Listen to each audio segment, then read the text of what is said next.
In this lesson, I want to cover views and windows and different ways that you can view your Excel spreadsheet. Um, so there's an entire ribbon dedicated to views. So I'm going to start by talking about the three main views. You can see them here on the ribbon, normal, page break, and page layout. But you can also see them down here. So you don't need to actually have the view ribbon on to be able to change your views. So the first one being normal, which is where you're going to spend most of your time. And then you've got page layout here. And this is like a print preview, really. And it also enables you to just simply and easily work on your headers and footers right from here. Kind of handy. So if you scroll down, you'll see that this is exactly where your pages are going to break and what they're going to look like when they're printed. Very handy before you go ahead and print something. And then the last of the three main views is page break preview. So here it actually shows your preview of where your pages are going to break. Now I realize you saw that in the other view.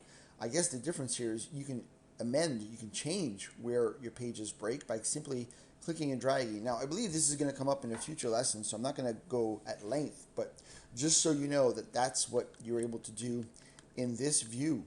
So I'm going to go back to normal view here, and we're going to talk about our zoom bar, right? Very similar to the one in Word. So you can just click and drag. If you click in here, you're able to change it quite a bit. I believe if you go with the plus or minus, it goes 10 at a time. So that's how you can quickly and easily change your zoom. Control and roll still works. So if you have a mouse with a ball on it, and all you do is put your control key down, and you can roll up or down, and that's what I'm doing right now. That's just changing the zoom quickly and easily. And these are changing the numbers only because we're not zoomed in enough. So if we zoom in a little bit further, you'll see that they turn into actual numbers. So those are your three main views, as well as the zoom. I'm going to go to view here. And if you need more room to work, you can hide the ribbon. I don't find that incredibly practical because then I don't have buttons to work with. But if you right click here, you can collapse the ribbon. If anything, I find people do this by accident quite often, and they don't know how to get it back. So all you need to do here is right click here and uncollapse the ribbon, and then it will come back. I believe people do it by accident by clicking this little button right here. They were trying to scroll, but they hit the little button, and then they lose their ribbon, and they don't know how to bring it back. So you do that by the little button disappears, so that doesn't come back either. So you can just right click and uncollapse the button, and now your ribbon is back.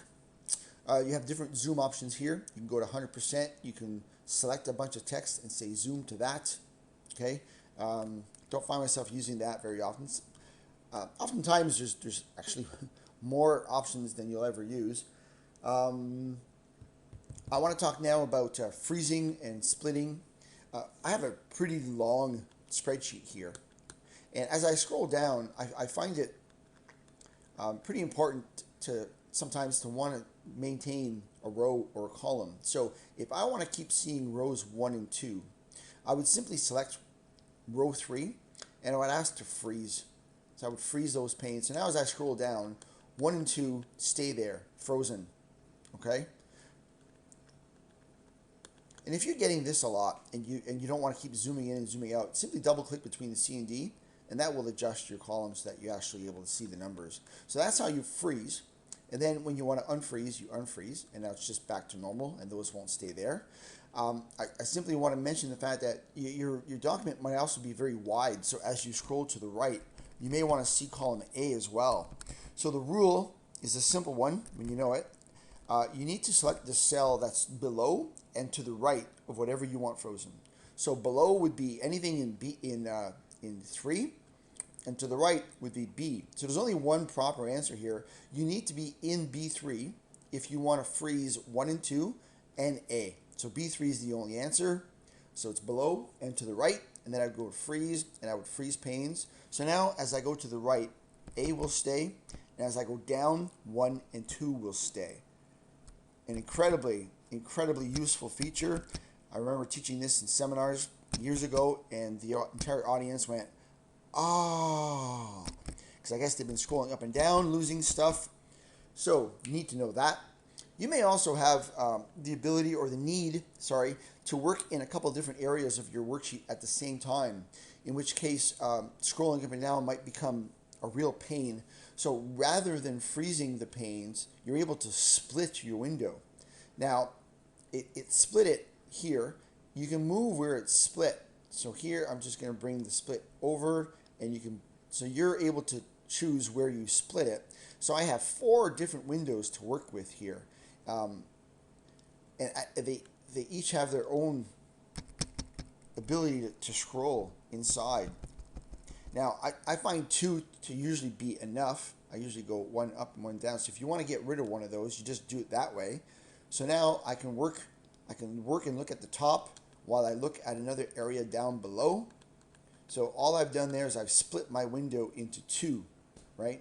And it allows you to work in 2 different areas, copy and paste from one area, similar to Word. Word has the same type of feature built in. So that's freezing and splitting, and when you want to get rid of your split, you simply click and you drag it up, I believe. And now it's no longer split.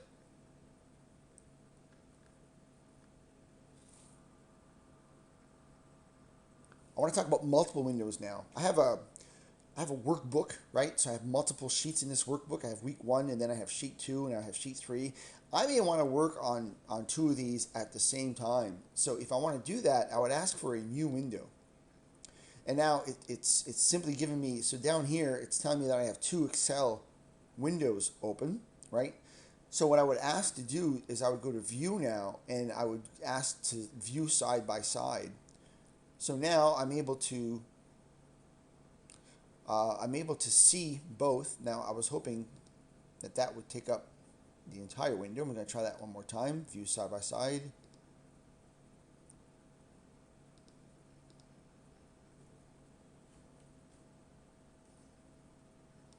I'm not quite sure why this isn't taking up the whole window, but I'm going to just drag this down so that it takes up a little bit more. There we go. And now, because I've split, because I've got 2 of them open, I've got new windows, so I got 2 windows here. I'm able to look at week 1, let's say on this side, and look at any other sheet on this side. You'd be able to have more, but I don't know that I would do that. So that's a simple, easy way to work on 2 different, it could be 2 sheets, or it can actually be 2 different workbooks. I can have 2 separate files altogether. Right now it's telling me that I have Word number 2, which is Excel number 2 is the name of my document. So this is window 1 and this is window 2. And I'm able to work this way. Now, because it's the same file open twice, if I close one, it's not going to close both. It only closes that one window, and now I'm back to working with just one window. Now, when in Excel, you're able to hide certain things. You're able to hide worksheets so that you don't see them by simply right-clicking and then hide. And if you want to see it again, you just right-click and you unhide. And then you pick the one you want to unhide. That's pretty straightforward. Columns and rows, however, I find to be not quite as straightforward. So I'm going to click on D here. Hiding it is easy. Unhiding it I find to be a little hit and miss. You should select C and E, both of them, and then click one of those and then ask to unhide, and then it knows to do D. You can be clicking C or D for a long time and not get what you want there. So, and again, if I wanted to hide 5, I could right click and hide it, and the best way to bring that back would be to select 4 and 6 and then right click and unhide, and that brings it back. If you're looking at the first row or the first column, it gets even trickier. So if I right click and hide number 1, to bring that back is not that easy. So here we go. You would type A1 in here and hit enter. Okay, and that brings you to cell A1, even though it's hidden and you can't see it. So now that A1 is kind of sort of selected, I guess, you then from the home ribbon go to Format, Visibility, and go Unhide Row. And that's the only way to bring back row 1. Same deal with A. If you right click on A and hide A, the only way to bring that back is once again make sure A1 is in here, and then go to Format and Visibility and Unhide Columns, and that will bring A back. So try to remember those important little tips. Back to view for a sec. You can hide the formula bar. I don't know why you would want to, but you can. You can hide the headings. Again, I don't know why you would want to, but you can.